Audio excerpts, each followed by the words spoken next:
dear students, today I will teach you 10th history, chapter 3rd, nationalism in India. Previous video में मैं the movement in town and the movement in the countryside दोनों topic के बारे में मैं बताई थी. Rebellion in the country side में हम दो ग्रुप में देखे थे रेबिलियन, एक पीजेंट्स में अलग और ट्राइबल्स ग्रुप में अलग था. अब हम देखते हैं कि इस स्वराज इन प्लांटेशन में खास करके टी प्लांटेशन की चर्चा है इसमें कि नॉर्थ ईस्ट जहाँ की चाय के बागान होते हैं वहाँ के जो प्लांटेशन वर्कर्स हैं वो लोग गांधी जी के नॉन कोऑपरेशन मूवमेंट को किस तरीके से लेते हैं, यानी गांधी जी के जो आइडिया है non cooperation movement with non violence पर जो डिपेंडेंट थे वो इस फ्रीडम को किस तरीके से लेते थे. तो यहाँ पर हम देखेंगे कि ये प्लांटेशन वर्कर जिनको कि आसाम में चाय बागान में रहना पड़ता था तो वो एक उसी एरिया में रहते थे और वहाँ से उनको बाहर विदाउट परमिशन नहीं निकलना था. दूर दूर के वर्कर्स थे और उसमें वो टी गार्डन में वर्क करते थे. तो अब उन लोग को लगता था कि ये मुझे जो यहाँ पे क्लोज्ड करके बंद करके जो रखा जाता है और टी प्लांटेशन का वर्क करवाया जाता है तो हम लोग कब यहाँ से फ्री हो जाएं. लेकिन ब्रिटिश ईस्ट इंडिया कंपनी उनको वहाँ कैद करके रखे हुए थे.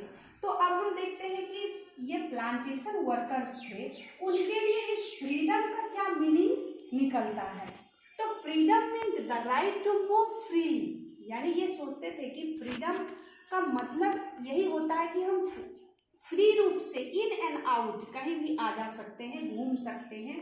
Of the confined space in which they were enclosed, यानी कि मान लीजिए किन्हीं का घर उत्तर प्रदेश है, किन्हीं का मध्य प्रदेश है और आसाम में उनको रखा जाता है तो उनको लगता है कि हम अपने जगह अपने होम पहुंच जाए. उनके लिए फ्रीडम का ये मीनिंग था. तो इस प्रकार इस नॉन कोऑपरेशन मूवमेंट में जो गांधी जी के जो आइडिया थे उनको इस फ्रीडम के इस अर्थ में वो लोग लेते हैं. लेकिन ईस्ट इंडिया कंपनी एक एक्ट निकाली थी, इनलैंड इमिग्रेशन एक्ट ऑफ 1859.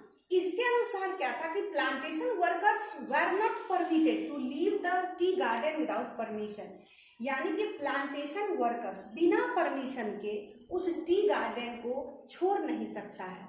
और ये परमिशन जो है ये बहुत रेयरली ही मिलता था, बहुत कम, यानी कि परमिशन उनके लिए एक सपने की तरह थे.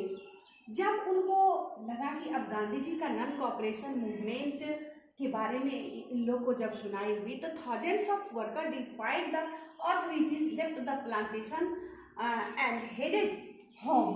अब ये क्या करते हैं कि अपने इस प्लांटेशन गार्डन को छोड़ करके अपने घर की तरफ चल देते कि उनको लगता है कि अब गांधी राज आ चुका है और प्रत्येक व्यक्ति को आज़ादी मिलने वाली है, प्रत्येक व्यक्ति को अपना एक लैंड दिया जाएगा एग्रीकल्चर के लिए और इस प्रकार जो कैदी की तरह जो हम लोग जीते हैं इस लाइफ से मुझे मुक्ति मिलेगी. और क्या होता है कि they never rich there destination, वो प्लांटेशन गार्डन से बाहर निकलते हैं फ्री रूप से और अपने डेस्टिनेशन तक पहुंच भी नहीं पाते हैं. रास्ते में उनको पुलिस पकड़ ली जाती है और उनकी पूरी तरह पिटाई करते हैं. तो हम क्या देखते हैं कि इस फ्रीडम का, इस नॉन कोऑपरेशन मूवमेंट के आइडिया को, महात्मा गांधी जी के आइडिया को वो किस प्रकार लेते हैं. तो अब क्या होता है कि अब जो जितने भी रिवोल्यूशनरीज हैं हर एक एरिया में इनके आइडिया को जो नॉन वायलेंस की तरह बढ़नी चाहिए अब वो वायलेंस की तरह जगह जगह कहीं कहीं मतलब कंप्लेन आते रहता है.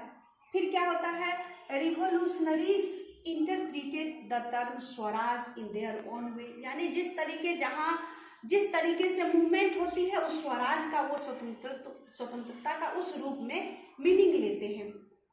ट्राइबल्स के लिए अलग, पीजेंट्स के लिए अलग, और वो लोग एक ही स्लोगन डिमांड करते हैं, स्वतंत्र भारत. कि मुझे मेरा अपना देश स्वतंत्र रूप में चाहिए। वो लोग अपना पीसफुल्ली, कहीं कहीं पीसफुल्ली भी मूवमेंट होती है। तो वहाँ पे क्या होता है, गोरखपुर के आसपास चौरा चौरी नामक जगह पे 1922 में ये लोग जब पीसफुली प्रोटेस्ट कर रहे थे तो ब्रिटिश पुलिस ने उनके ऊपर गोली चला देते हैं। बस ये जो मूवमेंट थी, नॉन कॉपरेशन मूवमेंट, ये वायलेंट क्लास में कन्वर्ट हो जाते हैं। और वायलेंट क्लास में जो कन्वर्ट होते हैं तो जो चौरा चौरी नामक गोरखपुर के जगह पे है उत्तर प्रदेश में, तो ये मूवमेंट जो ही वायलेंट क्लास में होते हैं तो पुलिस थाने में वहाँ पे एक आग लगा दी जाती है और उसमें लगभग 22 पुलिस थे। जब आग लगती है तो वो सारे पुलिस जल के राख हो जाते हैं। तो हम देखते हैं कि जब इस घटना को महात्मा गांधी जी सुनते हैं तो उनको बहुत ही कष्ट होता है कि मैं जिस तरीके से मूवमेंट करना चाहता हूँ तो हमारे रिवोल्यूशनरीज लोग हैं वो अभी इतने ज़्यादा ट्रेंड नहीं हुए हैं, इनको और ज़्यादा ट्रेनिंग की ज़रूरत है। और 1922 में इस मूवमेंट को कॉल ऑफ कर देते हैं, यानी कि इस मूवमेंट को बंद कर देते हैं। तो अब इसमें हम देखेंगे एक चीज़ और कि यहाँ पे ये मैप है इंडिया का, पॉलिटिकल मैप। अब इसमें हम देखेंगे कि कहाँ कहाँ जहाँ जहाँ रिवोल्यूशनरीज लोग प्रोटेस्ट करते हैं या वैसे जगह जहाँ पर कि ब्रिटिश ईस्ट इंडिया कंपनी के द्वारा ये जगह बहुत फेमस हैं, ये मैप बनाने के लिए आता है। तो मैप का जो जगह जहाँ जहाँ लोकेट करना है, मैं उस जगह को लोकेट कर दी हूँ। आप भी अपने पेज पे ऐसा मैप बना करके इसको लोकेट कर लेंगे और इस जगह को बार बार देखते रहेंगे ताकि याद हो जाए। मैं शुरू से ही बता रही हूँ कि जैसे ब्रिटिश ईस्ट इंडिया कंपनी के 3 प्रेसिडेंसी फेमस थे, बॉम्बे, मद्रास एंड कलकत्ता। ये 3 जगह हो गए। नागपुर सेशन हुआ था तो ये नागपुर का लोकेशन हो गया। फिर आप देखेंगे कि गांधी जी के द्वारा 3 सत्याग्रह मूवमेंट हुई थी। एक अहमदाबाद कॉटन मिल में, दूसरा खेरा के पीजेंट्स जो सत्याग्रह आंदोलन किए थे, फिर आपको चंपारण इन बिहार जहाँ पर के इंडिगो प्लांटर्स के द्वारा किया गया था। तो उस जगह को मैं लोकेट कर दी हूँ। फिर आप देखेंगे ये लाहौर में जो रिवोल्यूशनरीज लोग प्रोटेस्ट करते हैं। और फिर यहाँ है अमृतसर जहाँ पर कि जालियांवाला बाग इंसिडेंट घटी थी। और जो चीज़ मैं इस टॉपिक के बाद पढ़ाऊँगी, दांडी मार्च डिसओबीडियंस मूवमेंट में, तो ये यहाँ पे दांडी मार्च का लोकेशन है।